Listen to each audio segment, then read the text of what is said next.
नमस्कार मित्रों, मेरे चैनल हिंदू धर्म सप्रमाण पे आप सबका स्वागत है। पिछले एपिसोड में मैंने आपसे वादा किया था कि अब मैं जो आर्य और दूसरे जातियां कैसे आगे बढ़ी भारत में, वो मैं आपको बताऊंगा। तो आज मैं शुरुआत करता हूं सबसे पहले दक्षिण से, क्योंकि इसमें कोई खास बताने के, मैंने आपको पहले बताया था कि ऐसा कुछ तमिल साहित्य में ऐसे कुछ चर्चा है नहीं, तो लिखित प्रमाण मिलते नहीं। तो बस इतना समझ लीजिए कि जैसा मैंने आपको बताया कि अंटार्कटिका से आए हुए जो थे जातियां, जिसमें मुख्य रूप से दैत्य और दानव थे, ये लिंग पूजक थे। इसमें मतलब ये, इसको आप अन्यथा मत लीजिए, ये सब जैसे हर एक ने अपना सृष्टि की रचना की कल्पना की, हर जाति ने, हर नस्ल ने। तो ये लोग लिंग को जो इसी को सृष्टि रचना का प्रतीक और इसी को रचनाकार का प्रतीक, आइकॉन मानते थे और इसको इसकी ही पूजा करते थे। तो ये धीरे धीरे भारतवर्ष में पूरा यही छा गए थे। और भारतवर्ष में क्या, मेसोपोटामिया और सब जगह छाए थे, मैंने आपको बताया था। और जो भारत के पूर्वी भाग से आए, अब ये कौन थे, ये हो सकता है इसमें जो मैंने आपको मंगोल नस्ल वाले बोला वो भी थे, मिक्स होके जो भी वहां पर एक संस्कृति डेवलप हुई नॉर्थ ईस्ट में, भारत के नॉर्थ ईस्ट में। और इसको आप मात्र पूजक संस्कृति कह सकते हैं, क्योंकि इन्होंने जो महिला है या नारी शक्ति है, उसको सृष्टि का रचनाकार माना, तो ये उसकी पूजा करते थे इसलिए। लेकिन इनके भी कोई अलग से प्रमाण नहीं है, केवल एक पुराण है, देवी पुराण, या जिसे देवी भागवत भी कहा जाता है। लेकिन ये भी पुराण को जब आप पढ़ेंगे ठीक से तो पता लगेगा आपको कि ये भी रचना आर्यों के द्वारा ही की गई है, क्योंकि इसमें जो आगे वर्णन है जिन देवी का, आगे रूप शुरू में तो है कि देवी का एक विष्णु जी सोए थे तो एक अर्ध श्लोक हुआ और वो इसकी पूजा करो, ऐसा करके बाद में जो देवी के मंत्र और जो देवी का रूप बताया गया है, वे रूप हैं जो हिमालय में हमको दिखते हैं, चाहे वो काली का रूप हो या पार्वती का रूप हो, दुर्गा का रूप हो। तो ये सब तो बात की देवियां हैं। तो इधर भी कोई ऐसा पक्का सबूत नहीं है कि नारी शक्ति के पूजन के क्या और मतलब प्रतीक है, मानते थे ये तो कोई, इसमें कोई शक नहीं है।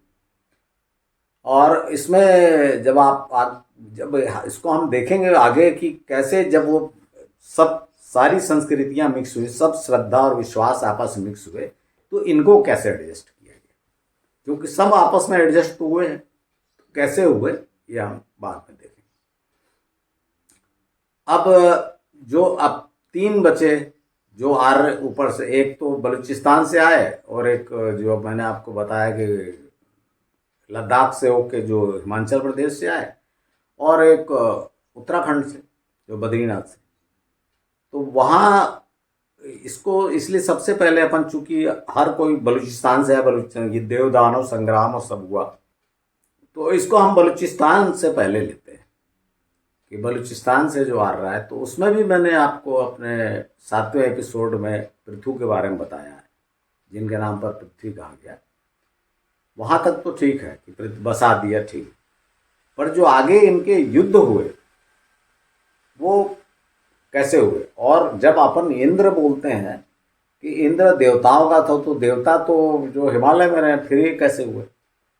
तो वास्तव में इंद्र इन्होंने माना, जैसे मैंने आपको बताया था ऋग्वेद के अनुसार इंद्र तो कई पहले इन्होंने सूर्य को इंद्र माना, फिर विष्णु को इंद्र माना, फिर इंद्र एक साक्षात हो गया जब ये देवता जाति ऊपर कही गई था, उनका जो राजा बना, और वो बहुत बात की बात है।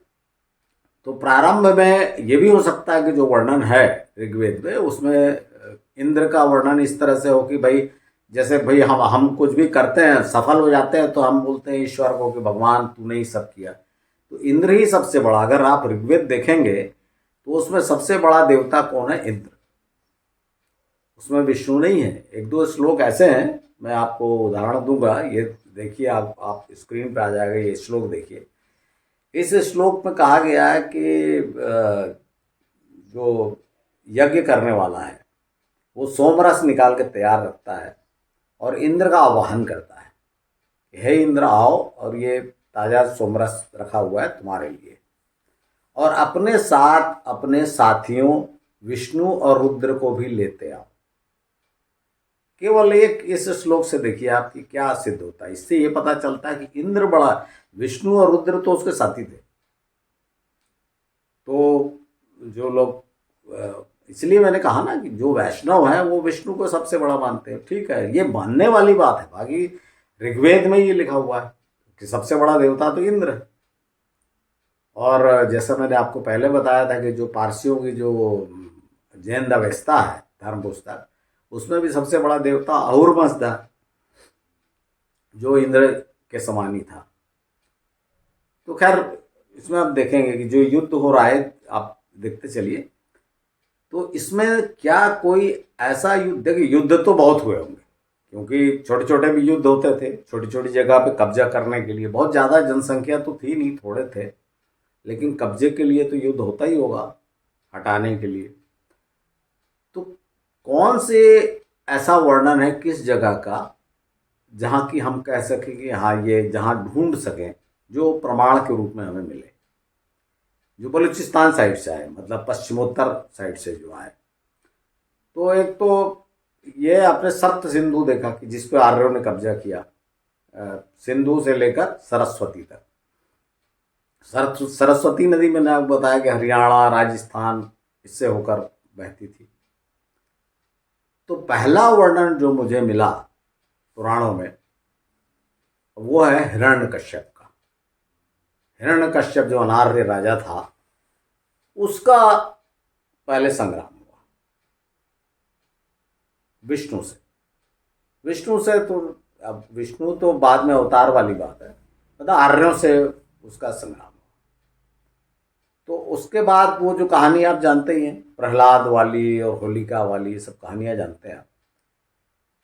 लेकिन इससे ये पता चलता है कि हिरण्यकश्यप को आदि दैत्य भी कहा गया। आदि दैत्य मतलब सबसे पहले का दैत्य। अब वो उसके पहले के कई सैकड़ों दैत्य होंगे, लेकिन बताया ना आपको, जिसका पहला वर्णन है, जो प्रूफ प्रमाण मिला, तो वो हिरण्यकश्यप है और उसको आदि दैत्य कहा गया। तो ये स्थान वर्तमान में किंवदंतियां और जो जनश्रुतियां हैं, ये बड़ी पावरफुल होती हैं। यही संस्कृति को सुरक्षित भी रखती हैं। जब कहीं लिखा हुआ कुछ नहीं मिलता है या मिलता है और आपको ये शक होता है कि सही है कि नहीं, तो आप वहाँ के लोग क्या कहते हैं, जनश्रुति क्या कहती है, इसके बारे में भी देखना पड़ता है। तो मुझे एक स्थान मिला राजस्थान में, हिंडौन। हिंडौन अच्छा औद्योगिक कस्बा है, और ये मानते हैं वहाँ के लोग कि यहाँ का राजा हिरण्यकश्यप था। और वहाँ पर वो दुनिया भर, जैसे आप जानते हैं, प्रहलाद का कुआं है, वो स्थान है जहाँ वेदी है, जहाँ होलिका प्रहलाद को लेकर, इस तरह का है। मैं आपको ये नहीं बोल रहा हूँ कि ये सब वही प्रमाण है, सिर्फ इससे इतना पता चलता है कि यहाँ पे हिरण्यकश्यप का राज्य था और यहाँ लड़ाई, और सप्त सिंधु प्रदेश में आता था। तो पहले यहाँ से अनार्यों को हटाया गया, खदेड़ा गया, हराया गया। तो ऐसा नहीं मैं बोल रहा हूँ कि यहीं पर हो गया, क्योंकि इसलिए वो बोल रहा हूँ कि उसके बाद जब आगे वहाँ से, राजस्थान से आगे जाएगा, आप पूर्व दिशा में आगे बढ़ेंगे तो उत्तर प्रदेश आएगा। उत्तर प्रदेश में एक जिला है, उसका नाम है हरदोई। ये आप लोग सुने होंगे। हरदोई, वहाँ के लोगों का कहना है, इसका ये अपभ्रंश है हरदोई शब्द, और इसका मूल शब्द है हरिद्रोही। और ये इसलिए कहा कि इस कस्बे का नाम पड़ा हरिद्रोही, क्योंकि हिरण्यकश्यप यहाँ का राजा था। तो अगर ये दो हिंडौन और हरदोई को लेंगे आप, तो इसका अर्थ ये निकलता है कि भाई राजस्थान से उसको हरा दिया, भगा दिया आर्यों ने, तो वो हरदोई आ गया। और यहां पर वो घटना घटी होगी, प्रहलाद और ये सब। और प्रहलाद का अपने पिता हिरण्यकश्यप से मतभेद यही था कि प्रहलाद बार बार अपने पिता को बोलता था कि आर्यों से संधि कर। जो आपने पढ़ा होगा ना, विष्णु भक्त, अब ये वो विष्णु भक्त तो ठीक है, वो पुराण रचने हुई तो विष्णु सबसे बड़े वैष्णव लोगों के देवता थे, भगवान थे, तो उन्होंने विष्णु भक्त कह दिया। पर उसका अर्थ ये है कि आर्यों से संधि करके चैन से रहो, आर्यों को मान लो, जो भी कर देना हो, टैक्स देना हो, जो भी। तो उसके पिता नहीं माने, और वो फिर आपको बताइए नरसिंह अवतार है। वो नरसिंह अवतार तो मैं जो मानता हूं कि भाई जंगल में शिकार करने गया और शेर के द्वारा मारा गया।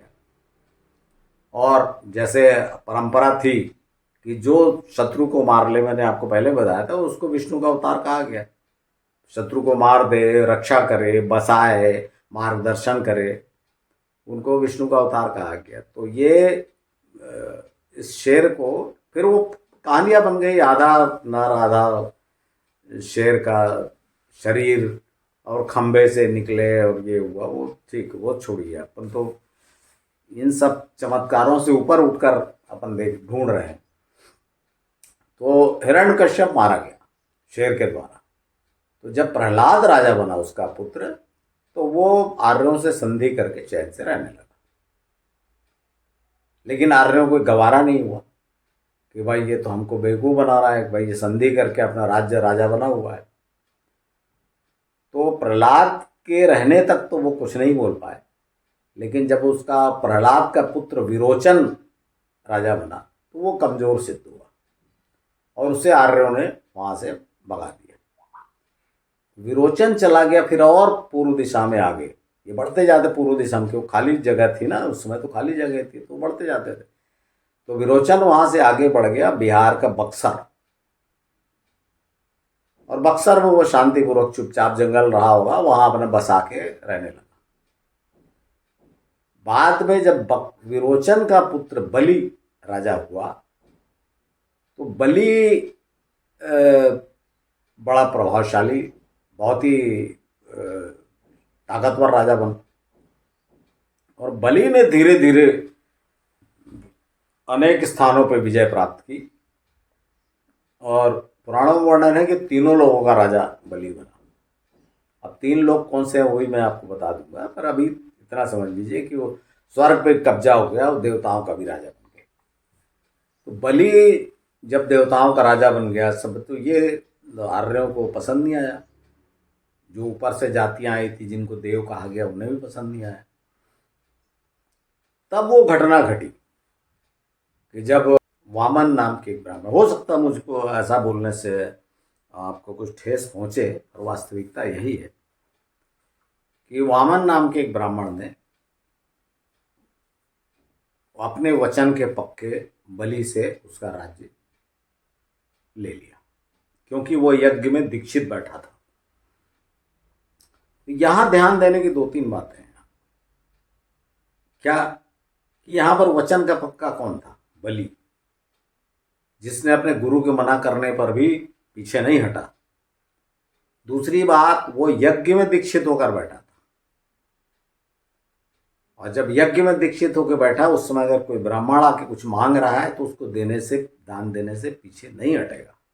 इस बात को बलि ने निभाया। इस बात का ध्यान रखिए, मैं इसमें कुछ अच्छा कौन बुरा कौन नहीं बोल रहा हूं, मैं सिर्फ आपको इतिहास बताते हुए चल रहा हूं। तो जब वामन ने उससे ले लिया, तो उसको वामन ने वहां से हटा दिया। उस आप पुराणों में पढ़ेंगे तो उसमें कि उसके बाद वो है ना, दो पैर में पूरा नाप दिया, पहले पैर में स्वर्ग नाप दिया, दूसरे कदम से उन्होंने पूरी पृथ्वी नाप दी, और तीसरे कदम बोले कहाँ रखूं, तुमने 3 कदम देने का कहा था, तो तीसरा कदम वो उसके सिर पे रखा और उसको पाताल में। इसमें दोस्तों मैं आपको बार बार बता रहा हूं कि जो ये कहानियां हैं, इसकी सत्यता ढूंढनी हो तो आपको सामान्य जनता में, जनश्रुतियों में, किंवदंतियों में जाना पड़ेगा। और मैं चूंकि ऐसा ढूंढता ही रहता हूँ, अपने आँख कान खुले रखता हूँ, तो मुझे ऐसा मौका भी मिल जाता है। जब ये घटना मेरे दिमाग पे अंकित थी कि पाताल भेज दिया, और मैं मानता था कि पाताल का अर्थ क्या है, दक्षिण भारत। इसको मैं आपको बता देता हूँ, यहाँ यहीं बता देता हूँ कि जो तीन लोग कहा गया, देखिए हरिद्वार जो है, हरिद्वार मतलब क्या होता है, हरि का द्वार। तो हरि का द्वार या हरिद्वार, शिव के भक्त हरिद्वार कहते हैं और विष्णु के भक्त हरिद्वार कहते हैं। क्यों कि बद्रीनाथ हो या केदारनाथ, उसका मार्ग वहीं से। तो हरिद्वार से नीचे अर्थात हिमालय की तराई के बाद से लेकर विंध्याचल तक ये पृथ्वी, जिसमें आर्यवर्त है, ब्रह्मावर्त है, ये सब है। तो ये, और हरिद्वार से ऊपर स्वर्ग, देवलोक। आज अभी भी आप देवभूमि में आपका स्वागत है, देवलोक चाय की दुकान, देवलोक टी स्टॉल, ऐसा आपको मिलेगा। और विंध्याचल पार करने के बाद नीचे, विंध्याचल आपने पार किया तो उसके बाद आपको रामायण के वर्णन में श्री राम के चरित्र के वर्णन में मैंने बताया था इस बारे में कि जब आप विंध्याचल को पार करके नीचे आगे बढ़ते हैं तो पहले दक्षिणापथ और फिर दक्षिण, और दक्षिण में वो सप्त पाताल और दुनिया भर के 7 पाताल का वर्णन है। तो मेरे दिमाग में ये बात बैठी हुई थी कि बलि को पाताल भेज दिया, मतलब कहीं दक्षिण भेज दिया। और मुझे ज़्यादा मालूम नहीं था उस समय, तो ऐसे घूम रहा था। जब मैं केरल में घूम रहा था तो मैंने देखा कि एक व्यक्ति राजा बने, जैसे बहुरूपिया होता है, अपने आप ही बहुरूपिया आते थे। तो पहले आते थे, अब तो सब खत्म होता जा रहा है ये सब प्राचीन चीज़ें। हम आजकल के बच्चे तो बहुरूपिये का मतलब भी नहीं जानते होंगे। तो बहुरूपिये, एक बहुरूपिया राजा का ड्रेस, मुकुट वुकुट पहना है और पैदल चल रहा है, साइकिल में लिए हुए ऐसे पैदल, और आसपास के छोटे छोटे दुकानदार, ऑटो रिक्शा वाले और ये सब आके उससे हाथ मिला रहे हैं और वो सबसे पूछ रहा है ठीक हो क्या, कैसा। तो केरल था, मैं तो मलयाली भाषा समझता नहीं था। एक जगह मैंने देखा तो मैंने कहा होगा कुछ बहुरूपिया, कुछ लोकल चीज़ होगी। आगे थोड़ी, अच्छा केरल के गांव भी अच्छे बड़े बड़े हैं और सटे सटे हैं। तो जब थोड़ी दूर आगे गया तो फिर वहाँ पे एक मिला ऐसे ही रास्ते में, फिर आगे मिला। तो मैं टैक्सी वाले से अंतर पूछ लिया, मैंने क्या बात है, हर जगह बहुरूपिये क्यों मिल रहा है। तो टैक्सी वाले ने मुझसे कहा कि आपको पता नहीं है, अभी ओणम वीक चल रहा है। तो मैं कहा फिर, मुझे मालूम तो था कि ओणम फेस्टिवल चल रहा है। बोले, उसने बताया कि ओणम फेस्टिवल में राजा बलि अपनी प्रजा का हालचाल पूछने आते हैं। उनके स्वागत में इस समय पूरे केरल में हर घर के सामने आपको रंगोली डली मिलेगी राजा बलि के स्वागत में। अब बताइए आप, ये तो हम लोग पूरे भारत में जानते हैं कि भाई ये ओणम त्यौहार मनाया जाता है, लेकिन क्यों मनाया जाता है? क्योंकि बलि वहाँ के राजा थे और आज भी वहाँ के लोग मानते हैं कि बलि इस समय आते हैं, जो त्यौहार का समय रहता है उस समय आते हैं पूछने। तो अब इसका ये जो परंपरा है, इसको आप उस कहानी से जोड़ कर देखिए जो मैंने आपको बताया, वामन और बलि वाली। इसका सीधा सा मतलब है कि आर्यों ने उनको दक्षिणापथ में भेज दिया, दक्षिण में भेज दिया। क्योंकि आर्य स्वयं दक्षिण नहीं, शुरू में नहीं जानना चाहते थे, बाद में दक्षिण में भी अटैक किया, लेकिन शुरू में उन्होंने आर्यावर्त में ही अपना जमाए रखा। क्यों? वही जो आपको बताया मैंने, हरिद्वार से लेके विंध्याचल तक। क्योंकि हरिद्वार के ऊपर जो देवताओं की भूमि थी और नीचे ये जो अनार्य, आखिर जो इतनी अनार्य प्रजा, भाई आप राजा को हरा दोगे, प्रजा कहाँ जाएगी? तो अनार्य प्रजा को भी धकेला कि जाओ तुम लोग दक्षिण में रहो। और उसका मूल कारण यह था कि आर्य लोग दक्षिण को अच्छी जगह नहीं मानते थे। क्यों? वो बताया था ना आपको, जब वो आर्कटिक सर्कल में रहते थे तो दक्षिण दिशा में जाके सूर्य डूब जाता था और महीनों के लिए अंधेरा हो जाता था, तो उसको ठीक नहीं मानते थे। और वो इसी का प्रतीक तो है जो दक्षिणायण उत्तरायण के, दक्षिणायण जब होगा तो शुभ काम नहीं होंगे। तो ये जो बातें हैं इसको थोड़ा सा पढ़ने से सिर्फ नहीं होता, इसको घूम के देखना, लोक गाथाएं, किंवदंतियाँ, लोगों की परंपराएं, त्योहार, सबसे जाके ढूंढना पड़ता है। तो क्योंकि बहुत पक्का कोई लिखित प्रमाण तो बताया कोई है नहीं, किसी ने इतिहास की दृष्टि से तो लिखा नहीं है। जो लिखा गया है बहुत बाद में लिखा गया है और धार्मिकता के वशीभूत होकर लिखा गया है। तो उसमें धार्मिकता का, चमत्कारों का, आध्यात्मिकता का ये ज़्यादा जोर है। तो इसमें से ही हमको सच निकालना पड़ता है। तो मित्रों, आपने देखा कि ये जो एक युद्ध के बारे में मैंने आपको बताया कि ये कैसे, जो मतलब ये जो हिरण्यकश्यप जो आदि दैत्य था, पहला झगड़ा जो इसका राजस्थान में आर्यों का हुआ, तो मैं आगे तक आपको बता दिया कि वहाँ कैसे पहुँचे। अब इसके बाद जब आर्य आगे बढ़े, यहाँ से आर्य तो धीरे धीरे धीरे धीरे आगे बढ़ते रहे और सैकड़ों वर्ष में, ऐसा मैं नहीं बता रहा हूँ कि आज गए और सीधे बढ़ गए।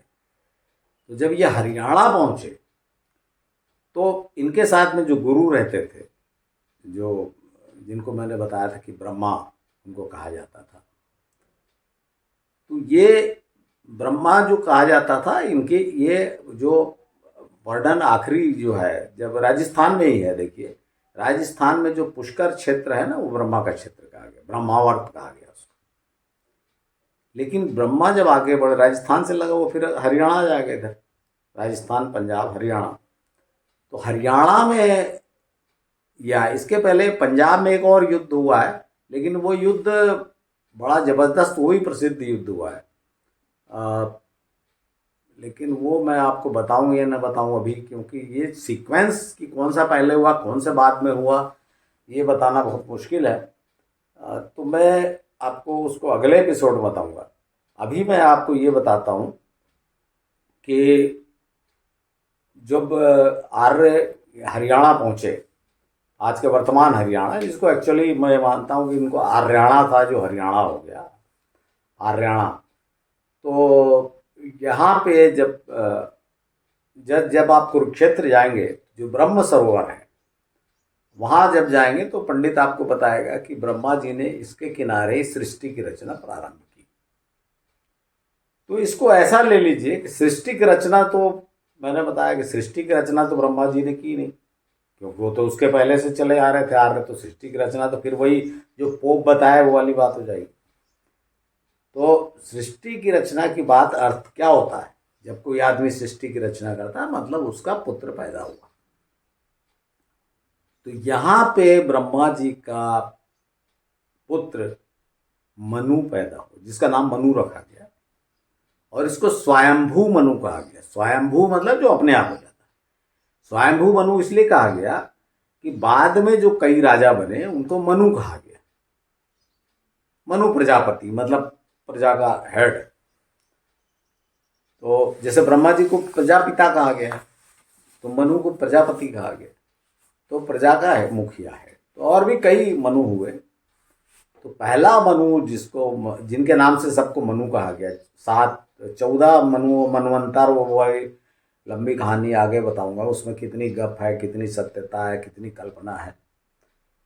और इसमें स्वयंभू मनु का मैं जो आपको बता रहा था कि ये एक चैत्र, मतलब या मैं ये नहीं बता रहा हूँ कि एक चैत्र डेट थी उस दिन पैदा हुआ, मैं ये बता रहा हूँ कि जिस दिन पैदा हुआ उस दिन से कैलेंडर ब्रह्मा जी ने, ये बड़े गुरु रहते थे, ज्ञानी लोग रहते थे, तो एक कैलेंडर प्रारंभ किया गया। और वो कैलेंडर एक चैत्र उस दिन तिथि मानी गई। तो वो ही एक चैत्र जो है हिंदू कैलेंडरों का स्टार्टिंग पॉइंट, प्रारंभ बना। जितने भी और हिंदू कैलेंडर हुए, कई हैं भारत में जो चल रहे हैं, और 9 वर्ष एक चैत्र को मनाया जाने लगा। बाद में भी जो कैलेंडर बने, बहुत बाद में जो बने, जैसे विक्रम संवत, जिसको आज हम लोग हिंदू कैलेंडर बोलते हैं, ये तो बहुत बाद में बता, हजारों वर्ष बाद। जो मैं आपको एक चैत्र की जिस घटना बता रहा हूँ स्वयंभू मनु के जन्म की, इसके हजारों वर्ष बाद विक्रम संवत हुआ। विक्रम संवत तो केवल ये ईसा मसीह से 57 साल पहले, जो ईसवी सन से केवल 57 ईयर्स पहले चालू हुआ विक्रम संवत, जिसको आज हम बड़े गर्व से हिंदू, इसके पहले कई कैलेंडर प्रारंभ हो चुके, जो गायब हो चुके। तो यहाँ पर प्रारंभ हुआ और इस तिथि को माना जाता है 6675 ईस्वी पूर्व। ये मैं आपको पिछली बार आर्य कब आया वाली बात पे इसमें पिछले एपिसोड में बताया था। तो इसका मतलब ये हुआ कि ये तिथि 6675 ईस्वी पूर्व कहाँ पर आती है? हरियाणा में, कुरुक्षेत्र में। यहाँ तक कि मैंने मित्रों आपको कहानी बताई। अब इसके बाद में अगले एपिसोड में आपको पंजाब में क्या हुआ दूसरा वो बता दूंगा, क्योंकि आप मुख्य जो युद्ध हुए जिनके बारे में आपने, जैसे हिरण्यकश्यप वाला बड़ा प्रसिद्ध है, होलिका से भी जुड़ा हुआ है, तो इनको सिर्फ कल्पना नहीं माना जा सकता। कई लोग बोल देंगे कल्पना है, काल्पनिक है। आप ये बताइए, पूरे उत्तर भारत में होली मनाई जाती है। अब क्या कल्पना से या पुराण में कहानी लिख देने से पूरे भारत में होली मनाई जाने लगेगी और होलिका दहन होगा? नहीं हो सकता। परंपरा की जड़ में कुछ न कुछ सत्यता होती है। ठीक है, हो सकता है बाद में किंवदंतियां जोड़ के और चमत्कारिक रूप, वो सब मैं मानता हूं, लेकिन कुछ भी नहीं हुआ और सिर्फ कहानी बना देने से ऐसा होने लगा, ये नहीं मान सकता।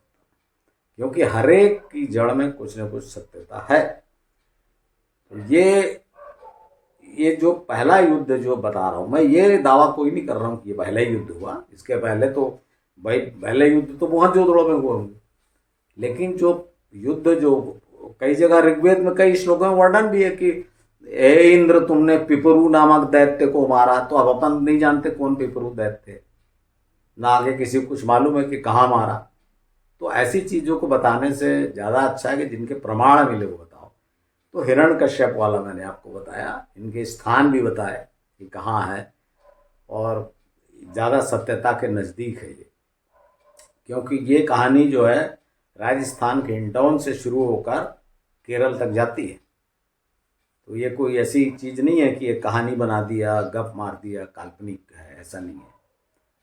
ये भारत का इतिहास बताती है। इसी तरह के और युद्ध मैं आपको वर्णन करूंगा, जिसमें से कि एक और प्रसिद्ध युद्ध है। तो मित्रों अगले एपिसोड में फिर उसको, जो पंजाब में हुआ, और वो भी बड़ा, और उससे भी कई परंपराएं जुड़ी हुई, वो तो ज़्यादा विचित्र है जो मैंने अभी बताया उससे आपको। तो उसको मैं अगले एपिसोड में सुनाऊंगा। आशा है आपको ये एपिसोड पसंद आया होगा, जिसमें मैं पौराणिक कहानी, भूस्थलीय साक्ष्य, लोक गाथाएं, लोक परंपराएं सब मिलाकर कुछ सत्यता निकाल के आपको दे। वो इतना स्पष्ट नहीं है, पर उससे आपको ये तो समझ में आएगा कि क्यों कहानी हम ये हम जो त्यौहार मना रहे हैं, कहाँ मना रहे हैं, क्यों मना रहे हो, ये कहाँ से प्रारंभ हुआ। तो अपनी तरफ से तो मैंने जितने तथ्य प्राप्त हुए वो आपके सामने रख दिए। अब अगर आप से और आगे ढूंढेंगे तो मुझे अच्छा लगेगा। और जितना, ये तो भारतीय संस्कृति खोज है, इसमें जितने लोगों को सहयोग मिले आप ढूंढते चलिए, बड़ी अच्छी बात है। तो मित्रों अगर ये एपिसोड पसंद आया तो आप इसको, जैसा मैं हमेशा अनुरोध करता हूँ, कि इसे लाइक करिए और अपने परिचितों को शेयर करिए। धन्यवाद।